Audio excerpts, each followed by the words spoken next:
What's up, everybody? This is Don Ward with Third Creative. Thank you for joining me. Today I'm going to talk to you about my latest template, the newest addition to my arsenal. I'm excited about this one, calling it TGA. TGA stands for Texas Gymnastics Academy, and that is the local gymnastics team that has reached out to me to create these images for them. Super glad they did, because I get a chance to add something new to the arsenal. Got a lot of traditional sports, but I've never done dance, or in this case gymnastics, and I have something that will work good for both. And here at the end I'll even show you some sample images of how you can make a few tweaks to this, and it'll work, like always, for just about anything. I've got sample images for cheer, band, basketball, of course dance, but we'll get into that. I guess before we get started, one thing I want to mention, back by popular demand, I'm going to add the 16 by 20 vertical and horizontals back to the bundle. So you're going to get 5 files again. And that's just the feedback that I've been getting, is that, initially I made the change to just the, 16 by 24 vertical and horizontal, because it could be used to crop down for regular prints. It could be used for larger banners. But I guess some of you are just really like having that 16 by 20, so you can get in quickly and use it for all your traditional print sizes without having to move things around or mess with it too much. So why not? We'll add it back in there. Still get the panoramic, of course. Get all 5. So hopefully everybody is happy with that. You can just use whatever you need and get the job done. Let's go ahead and jump right into this thing. And like always, we will start here at the bottom. So got a lot of layers in my design, like usual. I do that for a reason. I want you to have total creative control. I create this with a vision in mind, and I leave all the layers in there rather than merging everything that I can, because I want you to be able to go in if you want to and adjust things. You can make things bigger, move them around, make them smaller, change opacity, change whatever you want or need to. Use your imagination, and don't be afraid to get in there and play with things and get creative. It's how you learn, and it gives you more control. For those of you who like it exactly like it is and you want to hurry up and get in, get out, here at the bottom I've got this hue/saturation adjustment layer. Just turn it on and you get a blanket color adjustment.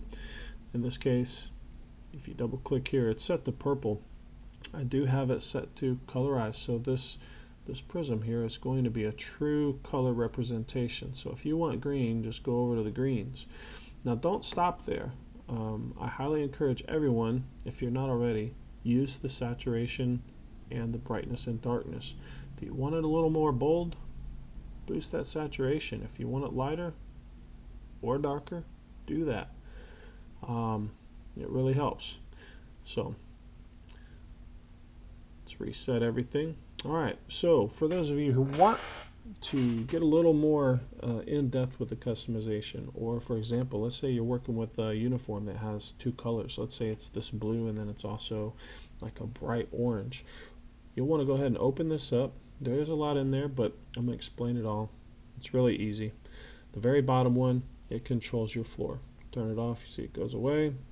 You can double click here and choose the color that you want. If you want a bright orange, go with a bright orange. This next one is your background texture. Turn it off, you see you lose all of that. This is desaturated, but I've got this hue/saturation adjustment layer, just like that first one that I showed you. You just come up here and pick the color that you want. So if you want orange, go with orange, and again, use your saturation and your lightness and darkness. Next we have your floor shapes. It is a folder because I have 2 floor options inside this folder. Before we open it up and look at it, I want to explain that the stroke outline that you see here is built into the folder. So if you want to change that color, you'll double click there, click here, and choose the color you want for that stripe that outlines it. And the same thing applies to the other floor option. Let's go ahead and look at that. If we open it up, we've got corner, Let's turn that off. That's what it looks like with no floor. And we've got a round circular option. So two different options. Give you just a little bit more to work with. Now, another option, let's go back to the corner before we keep going. Another option that you have is to turn this on. And what this does is it adds a little bit of color to what is normally a white surface. Turn it off, it's white.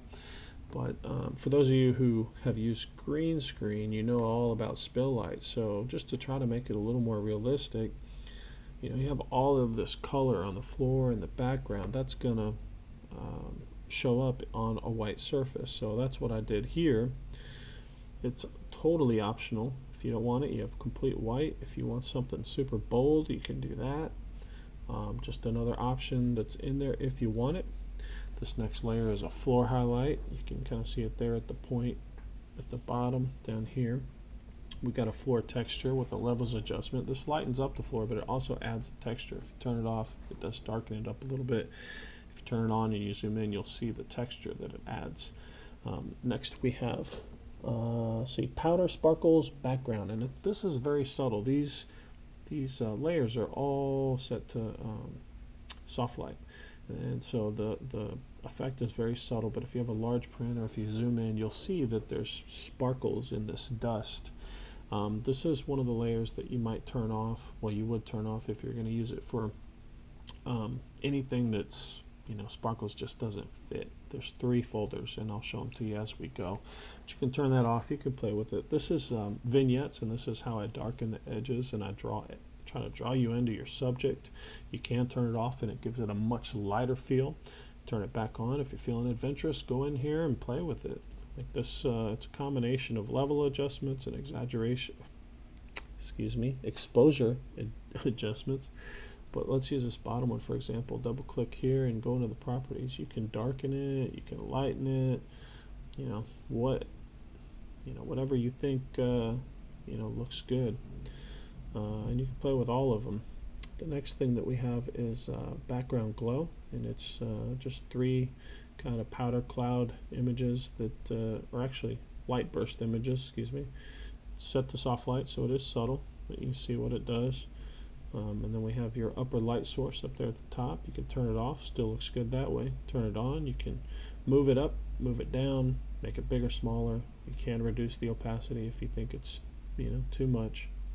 So that's all the options you have within the background. I'm going to try to keep this brief, so moving right along. Next one we have is twinkles and sparkles, and these are these lines that you see here. You can turn that off. You can go in and you can adjust them, move them around to fit. They're set to soft light. You can play with the opacity. The next one we have is top text options. This one we'll have to spend just a little bit of time on. First thing I want to explain is that I did build in some extra font variations and text options to give you some options without having to create something completely from scratch on your own, in case this one by default isn't the best fit for what you're wanting to use it for. But before we get into those other options, let me explain how this works. You'll notice that you can see the blues around the edge, and then this lighter center, it kind of shows through. That is because I use soft light blend mode for these text layers. And when you come in and you want to modify this, you will use this bottom one. But before you do that, you want to come in and you want to delete this top layer, and I'll explain why. If I get rid of that top layer, I'm just going to turn it off, but you need to delete it. This is what it looks like with soft light. It just doesn't have enough punch. It doesn't stand out enough. And so once you go in and you change what it says, you'll want to duplicate this layer. You can right click and duplicate, or you can hit the option and drag it up on a Mac, something else for PC. But just by doing that, you can see that it adds a lot more punch. It makes it stand out. Now if it makes it stand out too much, too bold, you can come up here to opacity, and I usually put it at about, I think 50% is what I had it on. But you can adjust it accordingly. And of course, if you want to, you can just change this to into a normal blend mode, but I don't like the way that that looks. You know, it might work for you. You can add a gradient overlay, or you could reduce the opacity, but I really like the way that it looks with soft light. But to get enough punch, I have to duplicate the layer after I've modified it, and it works. So a little extra work, but when you want that extra, you know, the extra to it, just got to take the time to make those adjustments. We've got some light flares. Make sure that you put these, you know, where they will be on the edge of your new text. You got to move them around. You can see this one, move it around, but I keep them right there on the edges. Makes it look like it's kind of got a shine to it. And then down here you can change what you have up here. It's got a glow and a drop shadow. Everything's built in there. So that's if you go with this default option. Let's look at the other options. Nothing too crazy here. This one is just a different font at an angle, so you would want to do the same thing. Change it to whatever you want it to say, duplicate it, and adjust the opacity of the top one to your liking. And the same thing with this option. Just another font that I thought looked really good. I use this on their individuals for the prints that I made them. This last one, it's basically the same thing, but I set one up for cheer and I set one up for band. And that's just for quick use. Now it's likely that you'll want to change this to something else, which is totally fine, but I need to explain, you know, for anybody who doesn't already know how to get this same look, you know, what you'll need to do and how it'll work. So here where it says cheer, this is set to normal blend mode, and rather than, you know, doing soft light, I went with a gradient overlay. So double click here and you can change your gradient colors here and here.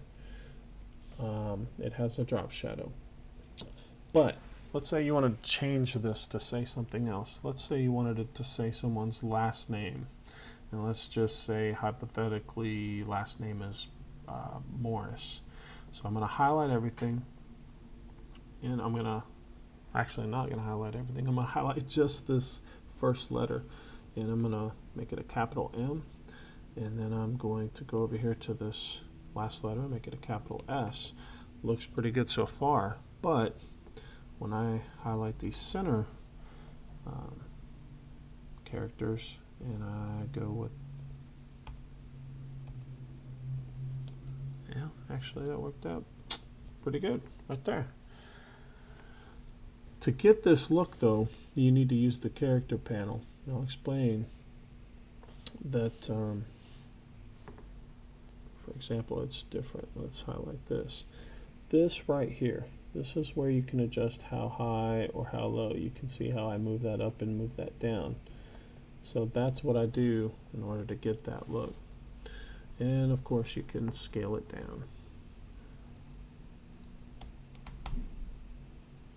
And I've got an action built into my Wacom tablet to center it. That comes in super handy. But you get the idea. Let's go back to default here and get back.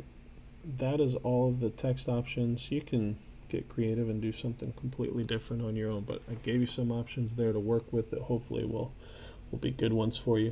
This folder here is for feet shadows.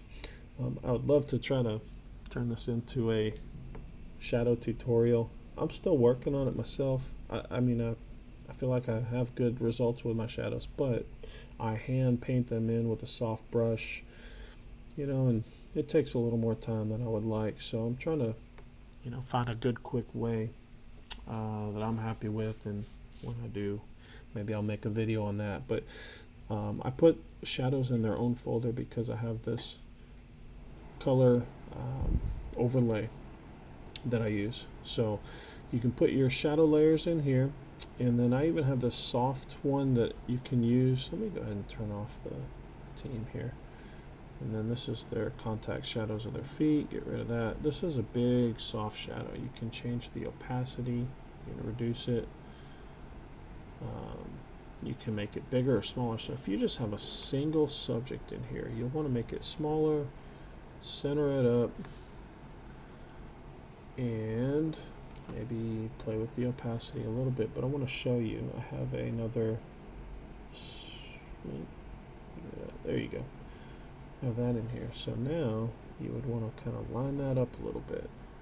And that's a universal shadow layer that you can resize and use for just about anything you put in there. And then you can use a separate layer to paint in your contact shadows and other shadows. So let's go back to the original. This here, if you turn it off, shadows are black. It looks okay, but those of you who do green screen, you know about spill light. It affects your shadows. So I use this to make them a little more realistic. You can make it a dark color that goes with whatever the background is. It's an option that's in there. This is your full body subject folder where you will put your subjects. I just have them all merged into just one layer here. But you'll put your subjects in here. Pretty straightforward. But if you, let's say you want to use the option where you don't have to make shadows and make it look realistic, you turn off the full body subject folder, turn off the feet shadows, and we'll go up here and turn this one on. It's got a gradient, so anything below in this black is not going to show. You can see, in fact, I need to even probably adjust this gradient. You can adjust it to whatever you need. Opposite. Wrong way. There you go. But you drop your subject in here. You can turn off these glows if they don't work for you. It worked well for her, so I left them on there. Let's get back to the original. Next we have these hand glows. So these are pretty cool. I put 3 of them in here. You might need more, and if you do, just duplicate as many as you need and move them around. But if you look over on this girl's hand, I put them on the hands. You can move them around, make them bigger, smaller. Make as many as you need. In fact, I could make a new one here. I don't know what I just did. It's probably in that folder. Maybe I didn't do it at all. There you go. And let's see, we got a hand. Cooperate. We've got a hand over here. You could put it on. You get the idea. Next, we've got a powder foreground. It's just a few soft light, well, a couple normal and a couple soft light layers here. It really lightens up the bottom. If you turn it off, it'll bring out some color, make it a little darker. You can see what it does. I like that look, but it's an option. And then you have the bottom text option. So I've got 2 options in here. I like the way that this looks. You've got bookends with the dividers and a different color. So if you want to modify this, you just highlight the section that you're wanting to change. So you can change the text there, come up here and change the color. If you do the ends, unless, I don't know, there may be a way to highlight more than just one end at a time. Somebody feel free to educate me on how to do that. Now I've got it all messed up here. Why is it like that? There we go. It's always something. Oh gosh.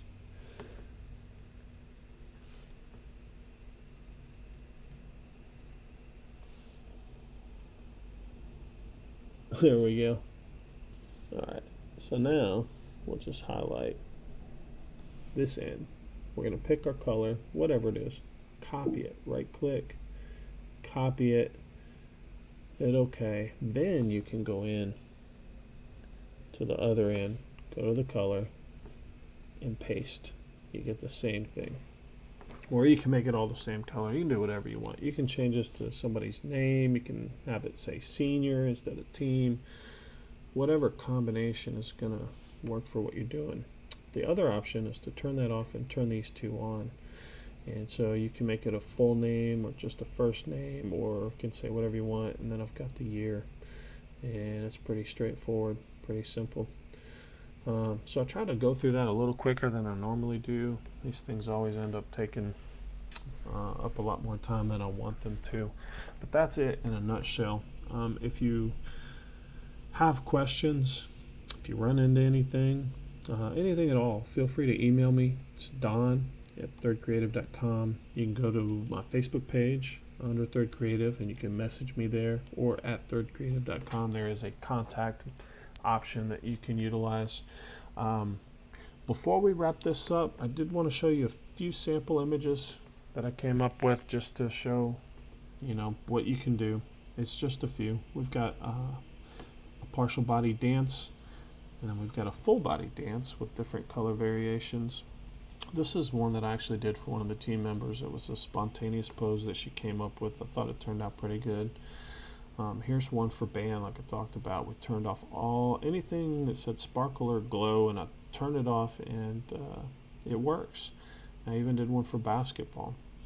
We've also got cheer, and I think that's all the sample images that I have so far. I might come up with some more. But anyways, there you have it, TGA 2019. I'm excited about this one. I'm excited to see what you guys do with it. You guys always share your versions with your own creative twists. I hope it serves you well.